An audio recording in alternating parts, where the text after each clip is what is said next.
नमस्कार विद्यार्थियों।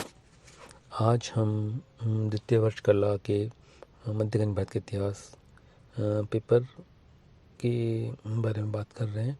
आज का जो हमारा विषय है वो है फिरोज तुगलक के कार्य। जैसा कि हम जानते हैं कि फिरोज तुगलक वंश का सुल्तान था और फिरोज तुगलक अपने आंतरिक शासन व्यवस्था के लिए, आंतरिक सुधारों के लिए या लोकहितकारी कार्यों के लिए जाना जाता है।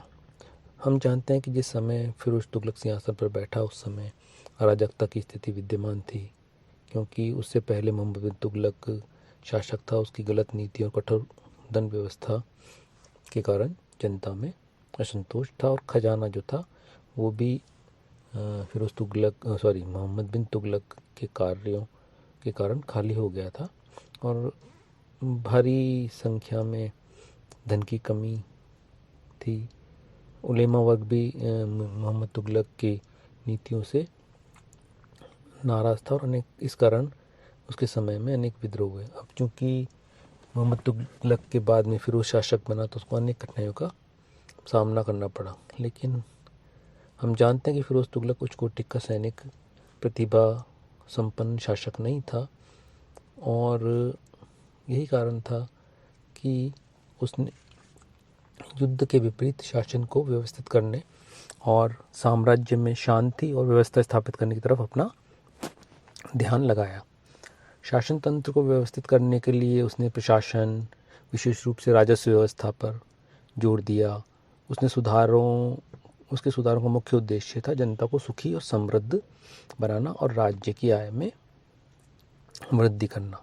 और उसके सुधारों का ही परिणाम था कि हर वर्ग उससे संतुष्ट रहने लगा और सहानुभूति समर्थन उसे प्राप्त हो गया। एक बात यहाँ ध्यान रखनी है कि फिरोज तुगलक धर्मांध मुसलमान था और चूँकि धर्मांध मुसलमान था इसलिए उसको उलेमा वर्ग का उस पर अत्यधिक प्रभाव था और आपके शासन की नीतियों में मुस्लिम कानूनों को उसने आधार बनाया और शासन के प्रत्येक कार्य को शरीयत के अनुसार उसने करने का प्रयत्न किया। अब हम देखेंगे कि उसने विभिन्न क्या क्या उसने सुधार किए या उसके प्रशासन में या आंतरिक व्यवस्था या आंतरिक शासन व्यवस्था उसकी क्या थी। और इसी के साथ साथ इसी टॉपिक में हम ये भी कवर कर लेंगे कि मोहम्मद बिन तुगलक ने कौन कौन से सुधार कार्य किए या कौन कौन से लोकहितकारी कार्य किए। तो सबसे पहले जो हम बात करते हैं वो बात करते हैं राजस्व व्यवस्था की। राजस्व संबंधी मामलों में फिरोज ने विशेष ध्यान दिया और जनता के संतोष को दूर करने के लिए और उसमें विश्वास उत्पन्न करने के लिए उसने किसानों का तकाबी ऋण माफ़ कर दिया। ये तकाबी ऋण जो मोहम्मद बिन तुगलक के समय में किसानों को दिया गया था, लगभग 2 करोड़ टन का ये ऋण था और इस नीति के कारण उसको किसानों का समर्थन प्राप्त हो गया। इसी प्रकार की उदार नीति को पालना करते हुए उसने पुराने वजीर ख्वाजा जहां के द्वारा जनता और अधिकारियों में बांटी गई समस्त धनराशि को माफ़ कर दिया और ये वो धनराशि थी जो वजीर खाने जाने उस समय बांटी थी जब मोहम्मद बिन तुगलक की मृत्यु के बाद उसके लड़के को एक लड़के को उसका बेटा बताकर सिंहासन पर बैठाने के लिए समर्थन चाह रहा था। उस समय उसने जो भी धनराशि बांटी थी उन सब को भी फिरोज तुगलक ने माफ़ कर दिया। इससे फिरोज तुगलक को उन लोगों का समर्थन भी मिल गया जो उसके समर्थक नहीं थे।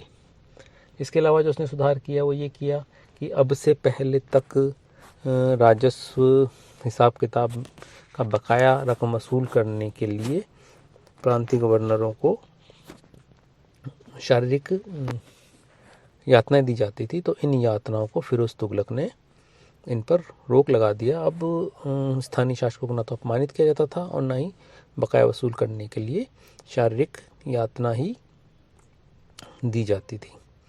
इसके अलावा फिरोज तुगलक ने उलेमा वर्ग का सहयोग क्योंकि उसको प्राप्त भी था और उसको और गहरा करने के लिए उसने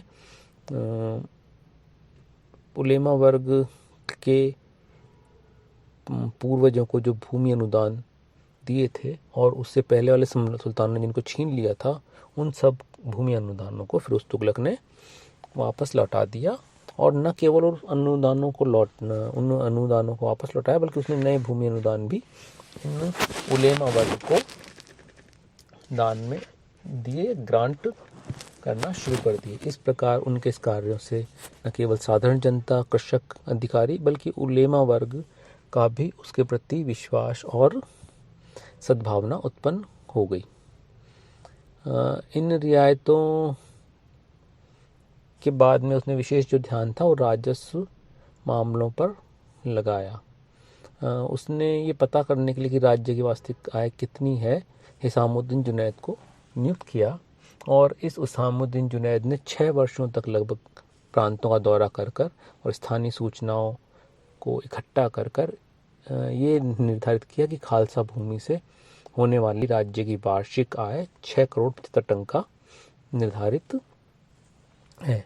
और ताज्जुब की बात तो यह है कि पूरे फिरोज तुगलक के शासनकाल में या उसके अंत तक इस आय में कोई परिवर्तन नहीं हुआ।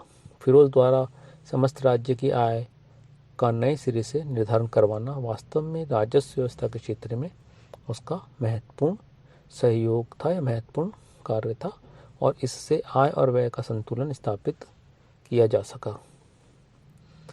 जहाँ तक भू राजस्व के निर्धारण की बात है तो गयासुद्दीन तुगलक की नीति का अनुसरण फिरोज ने किया और यह आदेश जारी किया कि खराज या भूमि कर उपज के आधार पर निर्धारित किया जाएगा और निश्चित मात्रा में से अधिक वसूल नहीं किया जाएगा।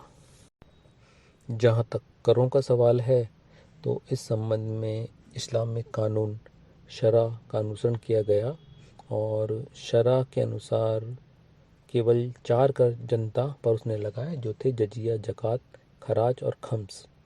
और ये जो 4 कर थे यही लगाए गए। इसके अलावा उन करों को समाप्त कर दिया गया जिनकी स्वीकृति शरा में नहीं दी थी। अफीफ के अनुसार जिन करों को राज्य समाप्त किया गया उनसे लगभग 30 लाख टका आय का नुकसान हुआ और ये लगभग 24 कर फिरोज तुगलक ने अपनी आत्मकथा में बताया कि उसने 24 कर समाप्त किया। इन 4 करों जिसमें जजिया, जकात, खराज और खम्स थे के अलावा एक और कर फिरोज तुगलक ने लगाया जो था हक ए शुर्ब या सिंचाई कर।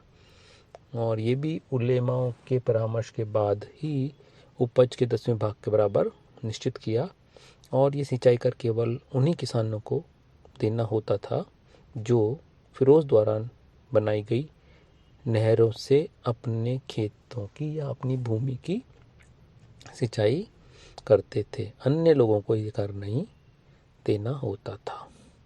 और ये जो कर संबंधी जो उसकी नीति थी इसके कृषि और वाणिज्य पर बहुत ही महत्वपूर्ण प्रभाव पड़ा और परिणाम स्वरूप वस्तुओं का मूल्य बहुत कम हो गए और जनता को आवश्यक वस्तुओं को प्राप्त करने में कोई अभाव महसूस नहीं हुआ।